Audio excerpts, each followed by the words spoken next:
તો વડોદરામાં વધુ એક અજીબોગરીબ ઘટના સામે આવી, જ્યાં 3 ગલુડિયાનું અપહરણ થયાની ઘટના બની છે। કોથળામાં ભરીને ગલુડિયાને કારમાં નાખી દેવામાં આવ્યા અને રઘુકુળ સ્કૂલ પાસે આ ઘટના બની, જે સીસીટીવી કેમેરામાં કેદ થઈ। પંચમ ડુપ્લેક્સમાં 3 ગલુડિયાઓને કોથળામાં ભરી કાર ચાલક ફરાર થઈ ગયો। સમગ્ર ઘટનાના વિડીયો વાયરલ થઈ રહ્યા છે। બાપુદ પોલીસ સ્ટેશનમાં ફરિયાદ નોંધાઈ છે અને પોલીસ દ્વારા વધુ તપાસ હાથ ધરાઈ।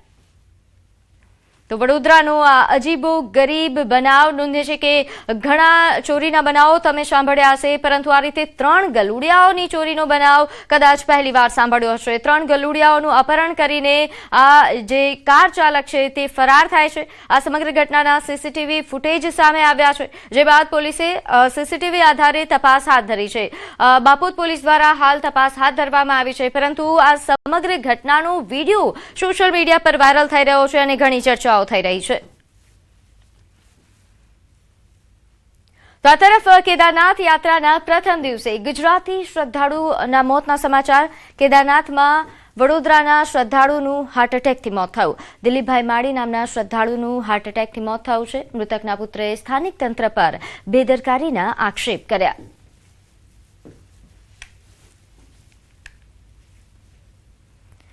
નોંધે છે કે કેદારનાથ ધામ પર હાલ ખૂબ મોટી સંખ્યામાં શ્રદ્ધાળુઓ પહોંચી રહ્યા છે। ત્યારે આ દુઃખદ સમાચાર અહીંથી સામે આવ્યા। ગુજરાતી શ્રદ્ધાળુ જે અહીં દર્શન કરવા માટે પહોંચ્યા હતા, પરંતુ તેમનું હાર્ટ એટેક આવતા મોત નીપજ્યા હોવાના સમાચાર। જો કે પરિવારનો આક્ષેપ છે કે સ્થાનિક તંત્રની બેદરકારીના કારણે બનાવ બન્યો। તો વલસાડ જિલ્લાના કપરાડાના વીરક્ષેત્ર ગામ નજીક પિકઅપ ટેમ્પો પલટી મારતા 8 લોકોના મોત નીપજ્યા। પરિવારના લોકો દીકરીના લગ્ન પ્રસંગ બાદ દીકરીના સાસરેથી આણું વળાવીને પરત ફરી રહ્યા હતા। તે વખતે જ અકસ્માત થતા એક જ પરિવાર અને તેમના સંબંધીઓ અકસ્માતનો ભોગ બન્યા। આ ગોજારા અકસ્માત મામલે વલસાડ ડાંગના સાંસદ ધવલ પટેલે પણ દુઃખ વ્યક્ત કર્યું અને મૃતકના પરિવારજનોને સાંત્વના પાઠવી। આ અકસ્માતમાં જે લોકો ગંભીર રીતે ઇજાગ્રસ્ત છે અને સારવાર હેઠળ હોસ્પિટલમાં દાખલ છે, તેમને જો જરૂર પડશે તો એર એમ્બ્યુલન્સ દ્વારા વધુ સારવાર માટે સુરત અથવા તો મુંબઈ સુધી ખસેડવામાં આવશે, તેવી સાંસદે ખાતરી આપી।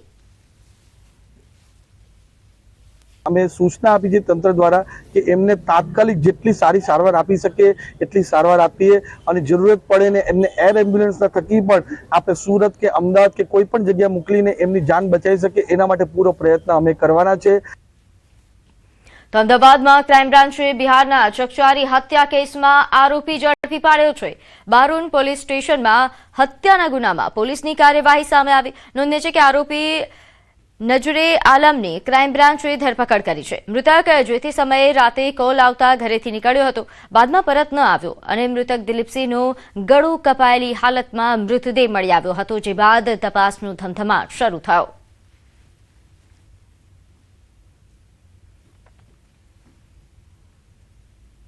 તો આગળ વાત કરીએ અમદાવાદની ઝોન 7 એલસીબીની ટીમે બાતમીના આધારે વેજલપુરમાંથી ઠગ ભુવાને ઝડપી પાડ્યો છે। આરોપી મુકેશનાથ વિરુદ્ધ વર્ષ 2024માં બનાસકાંઠામાં ગુનો નોંધાયો હતો। આરોપી ચમત્કારી હોવાનું કહીને વૃદ્ધ મહિલાઓને પોતાની વાતોમાં ભોળવીને સોનાના દાગીનાની ચોરી કરી લેતો।